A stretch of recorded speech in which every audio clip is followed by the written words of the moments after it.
નમસ્કાર વાલા વિદ્યાર્થી મિત્રો, હું છું પરમાર યોગેશ અને આજે આપણે જોવાના છીએ કેમિસ્ટ્રીની અંદર કે ભાઈ યુનિટ નંબર 3A અને છેલ્લો બે ટોપિક કે ભાઈ કાર્બનિક બેઝ, કાર્બનિક એમાઇન જે સંયોજનો હોય છે તેના અણુભારની ક્લોરો પ્લેટિનમ પદ્ધતિ આપણે જોવાના છીએ. અને ત્યારબાદ આપણે શું જોઈશું તો કે પ્રમાણસૂચક સૂત્ર અને જે અણુસૂત્ર છે, બરાબર, એ આપણે જોઈશું. બરાબર, તો આપણે સૌથી પહેલાં આપણો પાંચમો ટોપિક જે છે કે ભાઈ કાર્બનિક બેઝ મીન્સ કે કાર્બનિક એમાઇન જે સંયોજનો હોય છે તેનો અણુભાર આપણે જોઈએ. કઈ પદ્ધતિ દ્વારા? તો કે ક્લોરો પ્લેટિનેટ પદ્ધતિ દ્વારા.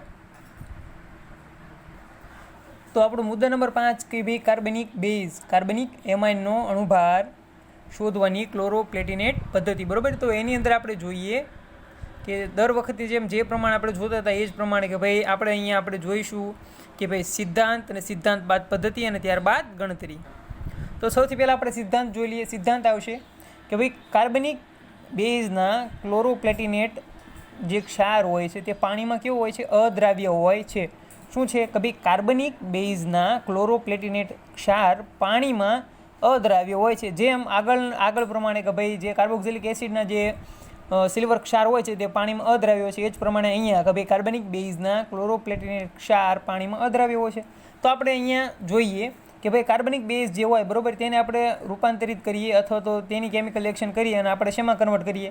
ભાઈ કાર્બનિક બેઝના ક્લોરોપ્લેટિનેટ ક્ષારમાં આપણે તેને ગરમ કરીએ, બરાબર, પરિવર્તિત કરીએ.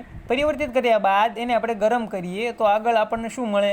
પ્લેટિનમ ધાતુ મળે. બરાબર, કે ભાઈ ક્ષાર હોય એમાંથી શું થાય કે પ્લેટિનમ ધાતુ દૂર થઈ જાય છે અને આપણને શું મળે છે કે ભાઈ પ્લેટિનમ ધાતુનો વજન અહીંયા. બરાબર, હવે આ જે પ્લેટિનમ ધાતુનો વજન જે મળ્યો છે, બરાબર, એનું હું ગણતરી કરી અને અણુભાર મેળવી શકું. અણુભાર મને કોનો મળશે?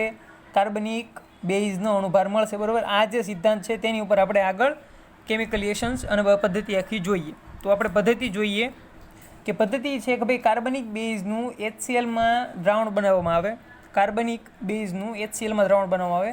એવી જ રીતે એક બીજા બીકરની અંદર પ્લેટિનિક ક્લોરાઇડનું HClમાં દ્રાવણ બનાવવામાં આવે. બે દ્રાવણ બનાવ્યા. પહેલું દ્રાવણ કોનું હતું?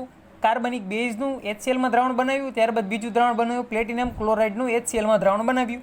પછી એ બંનેને આપણે મિક્સ કરીએ. બરાબર, તો શું થશે કે ભાઈ કાર્બનિક બેઝનો ક્લોરોપ્લેટિનમ ક્ષાર આપણને જોવા મળશે. શું મળશે? કે ભાઈ કાર્બનિક બેઝનો ક્લોરોપ્લેટિનેટ ક્ષાર આપણને જોવા મળશે. હવે અહીંયા જે આ ક્ષાર ઉત્પન્ન થયો, બરાબર, એ કેવો હોવાનો? પાણીમાં અદ્રાવ્ય હોવાનો.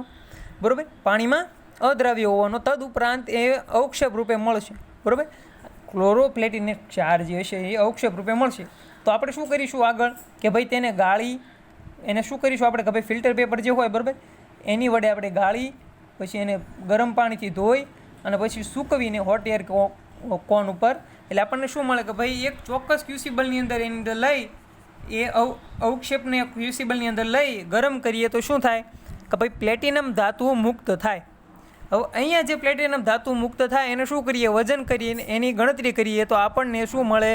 કે બેઝનો અણુભાર મળે. બરાબર, તો અહીંયા આપણે આ પદ્ધતિ જોઈ. પદ્ધતિની અંદર કઈ રીતે છે કે ભાઈ કાર્બનિક બેઝનું HClમાં દ્રાવણ બનાવવાનું, ત્યારબાદ પ્લેટિનમ ક્લોરાઇડનું HClમાં દ્રાવણ બનાવવાનું. એ બંનેને ભેગા કરો તો આપણને અવક્ષેપ જોવા મળે. અવક્ષેપ કોણ હશે? કાર્બનિક બેઝના ક્લોરોપ્લેટિનેટ ક્ષાર અથવા તો તેના અવક્ષેપ હશે.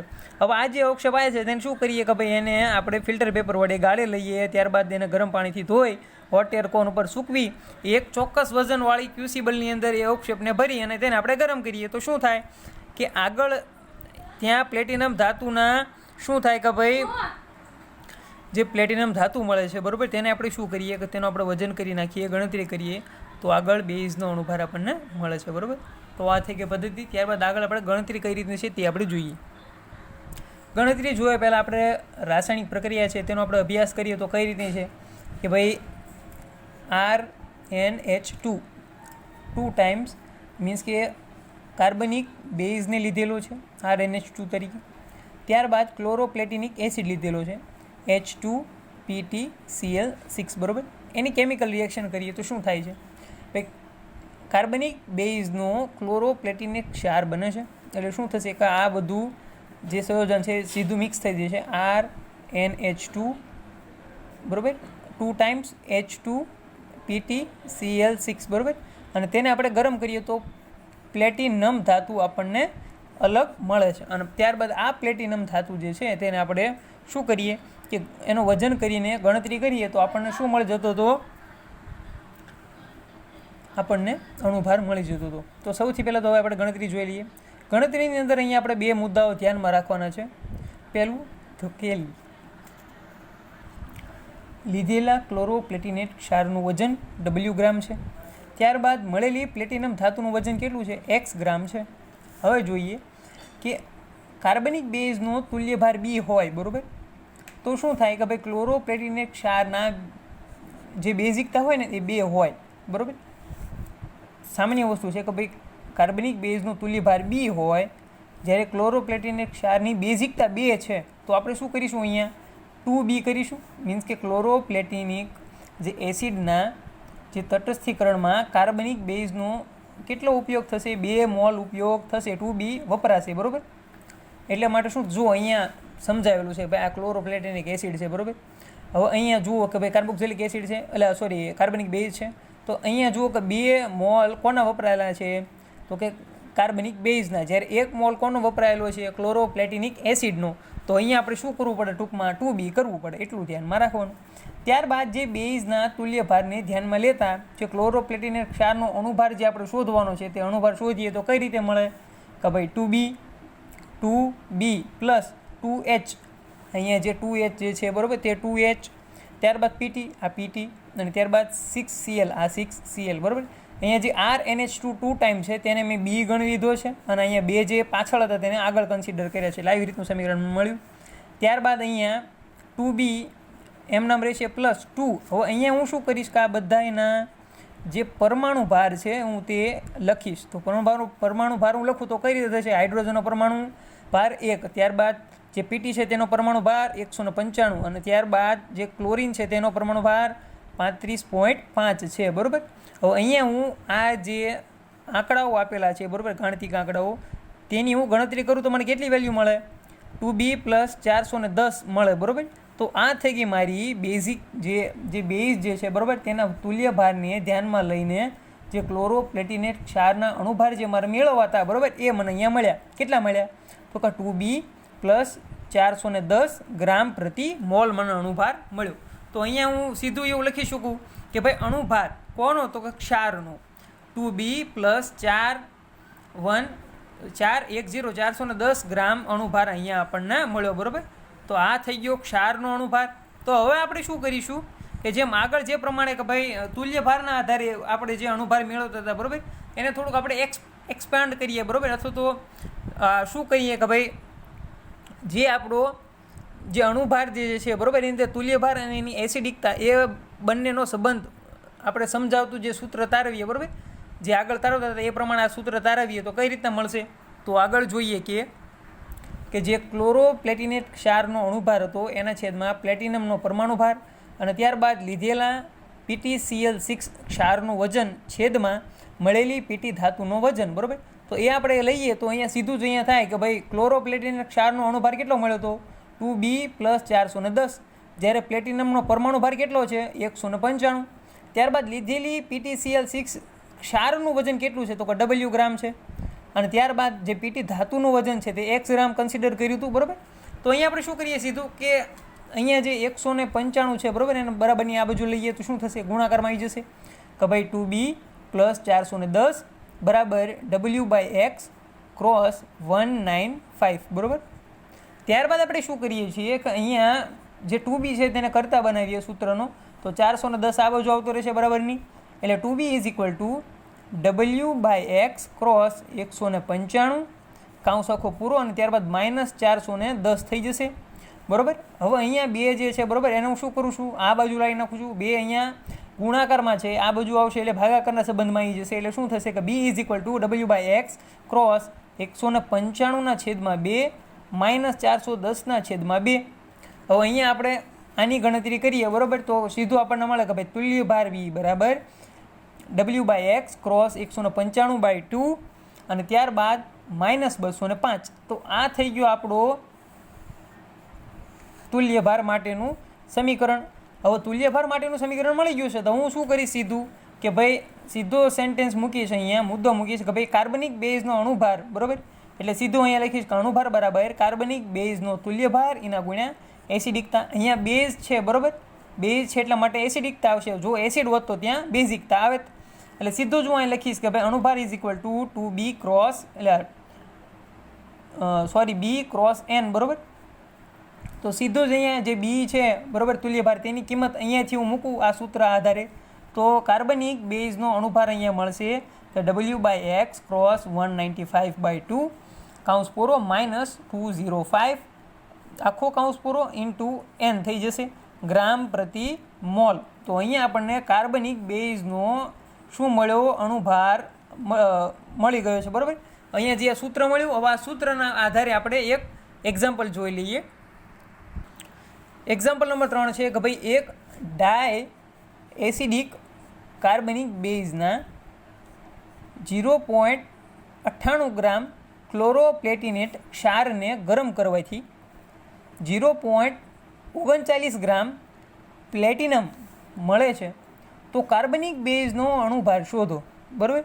અહીંયા આપણને મેળવવાનું છે, બરાબર, તે અણુભાર છે, તો અહીંયા લખી વાળું છે કે મેળવો એ કરીને કે અણુભાર અને ક્વેશ્ચન માર્ક. હવે સામે આપેલી વસ્તુઓ છે તેની અંદર આપણે સૌથી પહેલાં જોઈએ અહીંયા કે ભાઈ લીધેલા જે કાર્બનિક બેઝના જે ક્લોરોપ્લેટિનેટ ક્ષારનું વજન છે ને તે આપેલું છે W ગ્રામ, બરાબર, અહીંયા, બરાબર.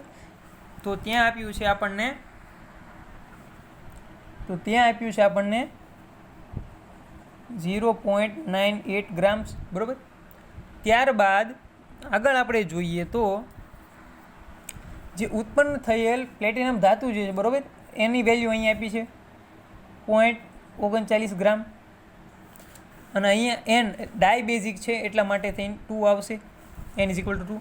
તો સીધું જ અહીંયા આપણે સમીકરણ મૂકશું કે ભાઈ કાર્બનિક બેઝનો અણુભાર શોધવા માટે, બરાબર, અને ત્યારબાદ અણુભારનું સૂત્ર મૂકીએ સીધું, આપણે અણુભારનું સૂત્ર સીધું મૂકીશું કે અણુભાર is equal to W/X cross 195/2 કાઉન્સ પૂરો માઇનસ 205 અને આખો મોટો કાઉન્સ પૂરો અને ઇન્ટુ એન છે, બરાબર. તો અહીંયા આપણે ડબલ્યુની વેલ્યુ સીધી મૂકીએ. ડબલ્યુની વેલ્યુ થશે કે 0.98, ત્યારબાદ એક્સની કિંમત થશે 0.39 અને અહીંયા એન બરાબર 2. તો આ આખી કેલ્ક્યુલેશન કરીએ તો આપણને જવાબ શું મળશે, તો કે આખી કેલ્ક્યુલેશન કર્યા બાદ આપણને જવાબ અહીંયા 80 ગ્રામ પ્રતિ મોલ મળશે, બરાબર. તો અહીંયા આપણને અણુભાર મળી ગયું છે 80 ગ્રામ પ્રતિ મોલ. તો અહીંયા આપણે સીધું જ લખીશું કે ભાઈ આપેલા કાર્બનિક બેઝનો અણુભાર કેટલો છે, 80 ગ્રામ પ્રતિ મોલ છે, બરાબર. તો અહીંયા આપણું જે કાર્બનિક જે બેઝ હોય તેનો અણુભાર શોધવાનું સમીકરણ પણ તારવી નાખ્યું છે અને ત્યારબાદ એનું એક એક્ઝામ્પલ જોઈ લીધું છે, બરાબર. તો અહીંયા આપણો જે મુદ્દા નંબર 5 છે તે કમ્પ્લીટ થાય છે. કમ્પ્લીટ થઈ ગયા બાદ મુદ્દા નંબર 5 આપણે મુદ્દા નંબર 6 જોઈએ કે પ્રમાણસૂચક સૂત્ર અને અણુસૂત્ર વચ્ચે શું સંબંધ છે, અને તેનો એક એક્ઝામ્પલ જોઈ લઈએ કે ત્યાંથી આપણો જે મુદ્દા નંબર 6 છે તે કમ્પ્લીટ થાય, બરાબર. તો કઈ રીતનું છે તે આપણે જોઈએ. મુદ્દા નંબર 6 કે ભાઈ પ્રમાણસૂચક સૂત્ર અને અણુસૂત્ર, બરાબર. તો આની અંદર આપણે એ જોઈશું કે બે વસ્તુ આપેલી છે, એક તો પ્રમાણસૂચક સૂત્ર આપેલું છે અને બીજું અણુસૂત્ર આપેલું છે. તો સૌથી પહેલાં તો પ્રમાણસૂચક સૂત્રને આપણે ધ્યાનમાં રાખીએ તો અહીંયા આપણને થોડાક મુદ્દાઓ જાણવા મળશે કે ભાઈ પ્રમાણસૂચક સૂત્ર એટલે શું. તો કે સંયોજનમાં રહેલા દરેક આયનોના અથવા તો સંયોજનના અણુમાં રહેલા દરેક પ્રકારના જે પરમાણુઓ હોય એની સાપેક્ષ સંખ્યા દર્શાવતા સૂત્રને શું કહેવામાં આવે, તો કે સંયોજનનું પ્રમાણસૂચક સૂત્ર કહેવામાં આવે. હવે સાપેક્ષ સંખ્યા કઈ પ્રમાણે હોય છે તે આપણે આગળ જોઈએ. અહીંયા અમુક શરતો આપેલી છે કે ભાઈ પ્રમાણસૂચક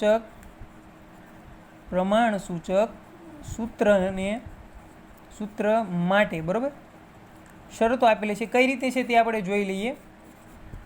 પહેલી શરત છે કે ભાઈ તત્વના પ્રતિશત પ્રમાણ, બરાબર, એના ભાગ્યા પરમાણુ ભાર કરતાં શું મળે કે દરેક તત્વનો પરમાણુ ગુણોત્તર મળે. તત્વના જે પ્રતિશત પ્રમાણ હોય એનો ગુણોત્તર પરમાણુ ભાર સાથે કરીએ તો શું આપણને મળે, તો કે દરેક તત્વનો પરમાણુ ગુણોત્તર મળે, બરાબર. ત્યારબાદ બીજી શરત છે, આ કઈ રીતે હોય છે ને તે આપણે એક્ઝામ્પલ થ્રુ સમજશું એટલે તમને આરામથી સમજાઈ જશે. દરેક તત્વના જે પરમાણુ હોય, બરાબર, એના ગુણોત્તરમાંથી શું કરીએ કે ભાઈ જે પરમાણુનો ગુણોત્તર નાનામાં નાનો હોય બરાબર તેને ધ્યાનમાં રાખીને શું કરીશું કે એ આંક વડે બાકીના જે તત્વના સાપેક્ષ જે સંખ્યાઓ હોય ને એને ભાગવામાં આવશે બરાબર. અને ત્યારબાદ શું કરવામાં આવશે કે ભાઈ જે દરેક તત્વની સાપેક્ષ સંખ્યા હોય બરાબર તે તત્વની પરમાણુ સંજ્ઞાની નીચે દર્શાવવાથી સંયોજનનું પ્રમાણસૂચક સૂત્ર મળે બરાબર. તો આ થઈ ગયું શરત નંબર 3. અહીંયા ટોટલ 3 સ્ટેપ આપેલા છે. તે સ્ટેપ કઈ રીતના છે ને તે આપણે આગળ જોઈએ બરાબર એક એક્ઝામ્પલ થ્રુ. પરંતુ અહીંયા હવે આપણે અણુસૂત્ર જોઈ લઈએ આગળ. અણુસૂત્ર તો અણુસૂત્ર એની વ્યાખ્યા અહીં આપેલી છે કે સંયોજનના અણુમાં રહેલા દરેક પ્રકારના પરમાણુઓની ખરેખરી જે સંખ્યા દર્શાવતું સૂત્ર હોય ને એને શું કહેવામાં આવે? અણુસૂત્ર કહેવામાં આવે.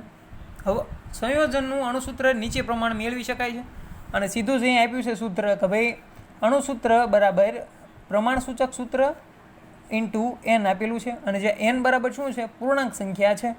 અને એન કઈ રીતે મેળવવાનો છે તે પણ અહીં આપેલું છે કે ભાઈ અણુભાર હોય એના ભાગ્યા પ્રમાણસૂચક સૂત્ર બરાબર. હવે એ કઈ રીતે હોય છે ને તે આપણે જોઈએ, પરંતુ અહીંયા એક વસ્તુ ધ્યાનમાં રાખીએ કે એક નોંધ આપેલી છે કે ભાઈ ઓક્સિજનની પ્રતિશત પ્રમાણ કોઈ પણ પદ્ધતિમાં દર્શાવી શકાતી નથી અથવા તો મળતી નથી. ઓક્સિજનનું પ્રતિશત પ્રમાણ મળતું નથી બરાબર. તો આગળ એ જોઈ લઈએ કે ભાઈ આથી આપેલ જે તત્વ જે હોય એનો જે પ્રતિશત પ્રમાણનો સરવાળો 100% ન થતો હોય તો શું ધ્યાનમાં રાખવાનું? તો કે બાકીનો જે પ્રમાણ હોય ને પ્રતિશત પ્રમાણથી ઓક્સિજનનું હોય તેમ સમજવાનું. ટૂંકમાં કે ભાઈ ઓક્સિજનનું પ્રતિશત પ્રમાણ બરાબર 100 માઇનસ આપેલા તત્વોનું પ્રતિશત પ્રમાણ. એક્ઝામ્પલ આવશે એટલે બધું સમજાઈ જશે. તો સીધું આપણે એક્ઝામ્પલ જ જોઈ લઈએ. અહીંયા સીધું એક્ઝામ્પલ નંબર 4 આપણે જોઈએ કે ભાઈ એક કાર્બનિક પદાર્થનું પૃથ્થકરણ કરતાં નીચે મુજબના પરિણામો આપણને મળે છે. પરિણામ નંબર અહીંયા પરિણામો આપેલા છે અલગ. ભાઈ સી 40% છે, એચ 6.67% છે, ઓક્સિજન 53.3% છે બરાબર. તો કાર્બનિક સંયોજનનું પ્રમાણસૂચક સૂત્ર મેળવો. તો અહીંયા આપણે મેળવવામાં એ કરીને લખી વાળશું પ્રમાણસૂચક સૂત્ર બરાબર ક્વેશ્ચન માર્ક. અને ત્યારબાદ જો આ સંયોજનનું અણુભાર 60 ગ્રામ પ્રતિ મોલ હોય તો અણુસૂત્ર મેળવો. તો અહીંયા અણુસૂત્ર લખી અને ક્વેશ્ચન માર્ક મૂકીશું કે અણુસૂત્ર બરાબર ખાલી જગ્યા એમ. તો હવે આપણે સીધા જ અહીંયા આપેલ જે છે બરાબર એ માહિતી અહીંયા બધી પૂરી કરવામાં આવશે કે ભાઈ સી ઇઝ ઇક્વલ ટુ 40% છે, એચ ઇઝ ઇક્વલ ટુ 6.67% છે અને ઓક્સિજન 53.33% છે બરાબર. તો અહીંયા હું શું કરીશ? સૌથી પહેલાં તો અહીંયા કાર્બન, હાઇડ્રોજન અને ઓક્સિજનનું જે પ્રતિશત પ્રમાણ આપ્યું છે બરાબર તેનો હું સરવાળો કરી નાખીશ. તો અહીંયા સૌથી પહેલાં તો કાર્બનના પ્રતિશત પ્રમાણ લખ્યા, હાઇડ્રોજનના પ્રતિશત પ્રમાણ લખ્યા અને ઓક્સિજનના પ્રતિશત પ્રમાણ હું લખી વાળીશ બરાબર. અને હું સીધો સરવાળો કરીશ કે કઈ રીતનો થાય છે. અહીંયા 7 છે અને અહીંયા 3 છે એટલે 7 પછી 8, 9 અને 10. 10ની 0 વધ્યા પડી 1, 6, 7, 8, 9 અને 10. 10ની 0 વધ્યા પડી 1. અહીંયા પોઈન્ટ આવે છે એ પ્રમાણે પોઈન્ટ. ત્યારબાદ 6, 4, 10. અહીંયા 1. ત્યારબાદ અહીંયા 4 ને 1, 5 ને 5, 10 બરાબર. તો અહીંયા જે પ્રતિશત પ્રમાણ હતું બરાબર ટોટલ 100 થઈ જાય છે. તો એનો અર્થ એવો થયો કે ભાઈ પ્રતિશત પ્રમાણ જે આપ્યું હતું ને એ 100% સાચું છે અને 100 આપણને મળી જાય છે. અને અહીંયા ઓક્સિજન આપણને પ્રતિશત પ્રમાણ આપેલા છે જેનાથી આપણે ખોટું ટેન્શન નથી કે ભાઈ 100માંથી બાદ કરવા એમ બરાબર. ત્યારબાદ પરમાણુ ભાર તો હાઇડ્રોજનનો 1 છે, કાર્બનનો 12 છે અને ઓક્સિજનનો 16 છે. હવે સીધું આપણે એ લખી અને કહીએ કે ભાઈ પ્રમાણસૂચક સૂત્ર બરાબર. તો અહીંયા આપણે કાર્બનનો જે પરમાણુ હોય તેનો પરમાણુ ગુણોત્તર કેટલો થાય? તો કે કાર્બનનું પ્રતિશત પ્રમાણ મીન્સ કે અહીંયા જે પર્સન્ટેજ આપ્યા છે તે અને ત્યારબાદ તેનો પરમાણુ ભાર એનો આપણે ભાગીએ બરાબર. એનો પરમાણુ ભાર કાર્બનનો કેટલો છે? અહીંયા 12 છે. હવે એનો આપણે ભાગાકાર કરીએ તો આપણને શું મળે કે ભાઈ તેનો કાર્બનનો પરમાણુ ગુણોત્તર મળે. તો અહીંયા આપણે વેલ્યુ લખીએ કે ભાઈ કાર્બનનું પ્રતિશત પ્રમાણ કેટલું છે? તો કે 40 છે. ત્યારબાદ અહીંયા જે પરમાણુ ભાર છે તે કેટલો છે? કાર્બનનો 12 છે. તો તે આપણે આંકડા અહીંયા લખીએ બરાબર અને આપણે ભાગાકાર કરીએ તો અહીંયા વેલ્યુ કેટલી આવશે? 3.33 આવશે. અહીંયા જે પ્રતિશત પ્રમાણ જે તમને આપ્યું હોય તે તમારે 100 કન્વર્ટ કરવાનું નથી અને બીજું કંઈ કેલ્ક્યુલેશન આગળ કરવાની નથી. કાર્બનનું કામ પત્યું. ત્યારબાદ હાઇડ્રોજનનું જોઈએ કે હાઇડ્રોજનનો જે પરમાણુ ગુણોત્તર જે છે બરાબર તેને આપણે ધ્યાનમાં લઈએ તો ભાઈ એ કઈ રીતે આવશે કે હાઇડ્રોજનનું પ્રતિશત પ્રમાણ છેદમાં હાઇડ્રોજનનો પરમાણુ ભાર. તો અહીંયા હાઇડ્રોજનનું પ્રતિશત પ્રમાણ કેટલું આપ્યું છે? 6.67 આપ્યું છે. અને ત્યારબાદ આ હાઇડ્રોજન જે છે બરાબર તેનો પ્રતિશત પ્રમાણ કેટલું થશે? કે 1 થશે, એટલે સોરી પરમાણુ ભાર. તો અહીંયા આપણે વેલ્યુ સીધી લખી વળે 6.67 બરાબર. એ શું મળ્યું આપણને? હાઇડ્રોજનનો પરમાણુ ગુણોત્તર. ત્યારબાદ ઓક્સિજનનો પરમાણુ ગુણોત્તર મેળવીએ તો કઈ રીતે મળશે? કે ભાઈ જે પ્રતિશત પ્રમાણ જે છે બરાબર એના ભાગ્યા આપણે શું કરીએ? તેનો પરમાણુ ભાર કરીએ તો અહીંયા 16 આવશે બરાબર નીચે. અને અહીંયા આપણે કેલ્ક્યુલેશન કરીએ તો કેટલી વેલ્યુ મળશે? 3.33 આપણને મળશે બરાબર. તો અહીંયા આપણને શું મળી ગયું? પરમાણુ ગુણોત્તર મળી ગયો. તો આગળ આપણે શું કરીશું? કે ભાઈ પ્રમાણ સૂચક સૂત્ર મેળવવા માટે આપણે સીધું એની સાપેક્ષ સંખ્યા મેળવીએ બરાબર. જો અહીંયા આપણું પહેલું સ્ટેપ પૂરું થયું. કોનું? અહીંયા જે આપણે ભણ્યા હતા ને કે ભાઈ તત્વના પ્રતિશત પ્રમાણ હોય એના ભાગ્યા પરમાણુ ભાર આપણે કરવાનો. તો પહેલું સ્ટેપ અહીંયા આપણે શું જોયું? કે આ જે પ્રતિશત પ્રમાણ આપ્યા હતા એના ભાગ્યા કાર્બનનો જે પરમાણુ ભાર કેટલો હોય 12, તો કે એને ભાગાકાર કરી અને અહીંયા આપણે આ વેલ્યુ મેળવી લીધી બરાબર. ત્યારબાદ અહીંયા હાઇડ્રોજનની વેલ્યુ મેળવી દીધી અને પછી અહીંયા ઓક્સિજનની વેલ્યુ મેળવી દીધી. તો આ પહેલું સ્ટેપ કમ્પ્લીટ. હવે બીજું સ્ટેપ જોઈએ તો એની અંદર કઈ રીતનું છે કે ભાઈ નાનામાં નાની સંખ્યા હોય ને એના વડે બાકીને બધાને ભાગવાના છે. તો અહીંયા આપણે જોઈએ નાનામાં નાની સંખ્યા કેટલી છે? 3.33 છે. તો 3.33 ભાગ્યા 3.33 કરીશું. અહીંયા તે 6.67 ભાગ્યા 3.33 કરીશું અને અહીંયા 3.33 ભાગ્યા 3.33 કરીશું. તો આપણને શું મળશે? કે આગળ જતાં આપણને અહીંયા જે સાપેક્ષ સંખ્યાઓ હોય ને તે મળશે બરાબર. અને એ સાપેક્ષ સંખ્યાઓ આપણે જે આ સંયોજનના જે તત્વો હોય એની બાજુમાં લખીએ નીચે તો પ્રમાણ સૂચક સૂત્ર આપણને મળી જાય. તો અહીંયા પહેલું સ્ટેપ કમ્પ્લીટ કર્યું આપણે. કયું? તો કે અહીંયા જે પ્રતિશત પ્રમાણ હતું એના ભાગ્યા પરમાણુ ભાર કર્યા હતા. હવે આપણે શું કરીએ? બીજું સ્ટેપ અપનાવીએ. તો કે નાનામાં નાની સંખ્યા કઈ? તો કે આવડી 3.33 એના પછી બાકીના બધાને ઓલે ભાગવાના છે. તો કઈ રીતે થાય છે તે આપણે જોઈએ. કે ભાઈ કાર્બનની સાપેક્ષ સંખ્યા મેળવી છે તો કાર્બનનો જે પરમાણુ ગુણોત્તર હતો એના ભાગ્યા સૌથી નાનામાં નાનો પરમાણુ ગુણોત્તર. તો અહીંયા કાર્બનનો પરમાણુ ગુણોત્તર કેટલો છે? 3.33 છે અને નાનામાં નાની સંખ્યા 3.33 છે. તો અહીંયા વેલ્યુ 1 આવશે. એ જ પ્રમાણે હાઇડ્રોજનનો સાપેક્ષ સંખ્યા મેળવી હોય તો તેનો પરમાણુ ગુણોત્તર 6.67 હતો. ત્યારબાદ એના ભાગ્યા 3.33 નાનામાં નાની સંખ્યા. તો અહીંયા વેલ્યુ કેટલી આવશે? 2 એપ્રોક્સ. અને ઓક્સિજનની સાપેક્ષ સંખ્યા કેટલી છે? 3.33 અને નાનામાં નાની સંખ્યા 3.33. તો અહીંયા વેલ્યુ કેટલી આવશે? 1 બરાબર. તો અહીંયા આપણે શું કરીશું? સીધું કે ભાઈ આપેલા સંયોજનનું પ્રમાણ સૂચક સૂત્ર કેટલું છે? Carbon, hydrogen, oxygen. કાર્બન બરાબર 1, હાઇડ્રોજન બરાબર 2 અને ઓક્સિજન બરાબર 1. મીન્સ કે C1H2O1 પ્રમાણે પ્રમાણ સૂચક સૂત્ર અહીંયા આપણને મળ્યું છે બરાબર. ત્યારબાદ આગળ આપણે જોઈએ કે અણુસૂત્રની ગણતરી. તો અણુસૂત્રની ગણતરી કઈ પ્રમાણે થશે? તો અણુસૂત્રનું સમીકરણ છે સીધું અણુસૂત્ર બરાબર પ્રમાણ સૂચક સૂત્ર એના ક્રોસ n. તો nની આપણને વેલ્યુ ખબર નથી તો nની વેલ્યુ આપણે મેળવીએ તો શું કરીશું? કે ભાઈ અણુભારના છેદમાં પરમાણુ ભાર આપણે લખીશું. તો અહીંયા અણુભાર કઈ રીતના આપણને મળ્યો છે તે જોઈએ. કે રકમમાં અહીંયા આપણને અણુભાર બરાબર 60 ગ્રામ પ્રતિ મોલ આપેલું છે. તો અણુભાર આપણને મળી ગયો. હવે ત્યારબાદ આગળ જોઈએ કે પરમાણુ ભાર તે કઈ રીતે આવશે તે પણ જોઈ લઈએ. કે ભાઈ સીધું આપણે જોઈએ કે જે પ્રમાણ સૂચક સૂત્ર છે બરાબર તેની અંદર આવી રીતે છે કે C1 એટલે કાર્બન કેટલા છે? 12. ત્યારબાદ જે હાઇડ્રોજન છે બરાબર તે 2 છે તો અહીંયા 2 અને ઓક્સિજન 1 છે એટલે અહીંયા 16 બરાબર. તો 6 ને 4 10 ની 0 વધ્યા પડી 1 અને 2 ને 1 3 એટલે 30. તો અહીંયા સીધો પરમાણુ ભાર આપણને મળ્યો 30 અને ત્યારબાદ ઉપર જે અણુભાર હતો તે કેટલો છે? 60. તો અહીંયા કેટલો n બરાબર વેલ્યુ આવશે 2. તો હવે સીધું જ આપણે શું કરીશું કે આ જે સમીકરણ છે બરાબર કે ભાઈ અણુસૂત્ર બરાબર પ્રમાણ સૂચક સૂત્ર ક્રોસ n બરાબર. તો આપણને શું મળશે કે ભાઈ અણુસૂત્ર બરાબર કે C1H2O2 બરાબર ક્રોસ 2.